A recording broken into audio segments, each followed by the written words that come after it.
今天给大家展示一下我们黑鹿的印第安帐篷。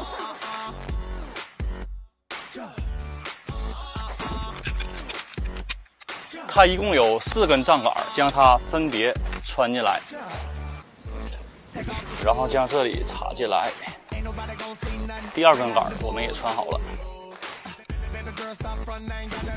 好，我们的帐篷马上就要支撑起来了。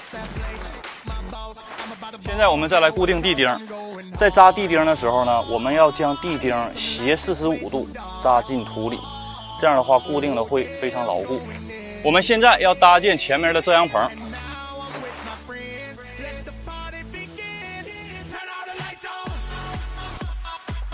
先把地钉给它固定好，也是斜45度。